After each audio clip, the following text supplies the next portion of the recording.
এই গল্পটি বিশাল এক ঘটনা নিয়ে, যা ইতিহাসের পাতায় গা গোল্ড করে চিরকাল অমর হয়ে আছে। এবিসিনিয়ার বাদশাহ আব্রাহা তার দেশের ভাবমূর্তি প্রতিষ্ঠাতা করতে গিয়ে মক্কা কাবা শরীফের বিরুদ্ধে এক অদ্ভুত ষড়যন্ত্রে লিপ্ত হয়েছিলেন। তার উদ্দেশ্য ছিল গোটা আরব বিশ্বের মানুষকে মক্কার কাবা থেকে দূরে সরিয়ে ইয়ামানে আসতে বাধ্য করা।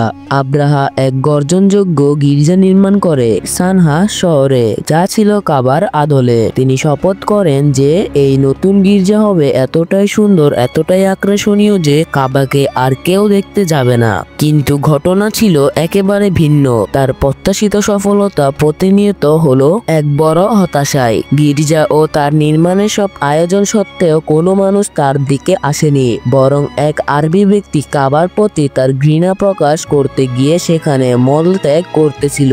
আরো একজন লোক আগুন জ্বালিয়েছিল, আর সেই আগুনের স্ফুলিঙ্গ গির্জার ওপর গিয়ে পড়েছিল, যা আব্রাহার মনকে আরো উত্তপ্ত করেছিল।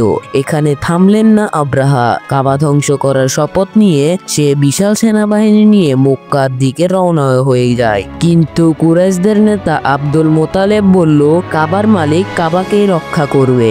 এটি ছিল এক গভীর বিশ্বাসের কথা, যা পরবর্তীতে আল্লাহর অসীম ক্ষমতায় প্রমাণ হয়ে দাঁড়ায়। একেবারে ঘটনাটি চূড়ান্ত মোড় নেয় যখন আব্রাহা মক্কার কাছে পৌঁছায়। মহাশ্বার উপত্যকায় সে দাঁড়িয়ে দেখল সমুদ্রের দিক থেকে হলুদ এবং সবুজ রঙের ছোট পাখিদের ঝাঁক আসছে।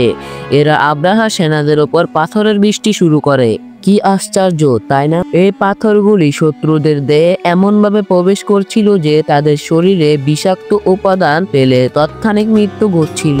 এটা ছিল আল্লাহর পক্ষ থেকে তার ঘরের হেফাজতের নির্দেশন। আল্লাহ তার পবিত্র ঘর কাবাকে এক অলৌকিক পদ্ধতিতে রক্ষা করেছিলেন, এবং এই ঘটনার মাধ্যমে তা প্রমাণিত হলো যে কাবা বা এর সেবকদের নিরাপত্তা শুধু আল্লাহর হাতে। তার বিশাল ক্ষমতার কাছে আব্রাহা তার সেনা কোনো কিছুই নয়। এটি আমাদের শিখিয়ে দেয় যে আল্লাহর প্রতি বিশ্বাস এবং তার ইচ্ছার বাইরে কিছুই সম্ভব নয়। কখনো কিছু মনে করো না যে কেউ বা কিছু তোমাকে আটকে রাখতে পারবে। আল্লাহ তার পথে চলা মুমিনদের নিশ্চয় রক্ষা করবেন। এই গল্পটি পবিত্র কুরআনের সূরা ফিল এর মাধ্যমে চিরকাল জীবন্ত হয়ে থাকবে।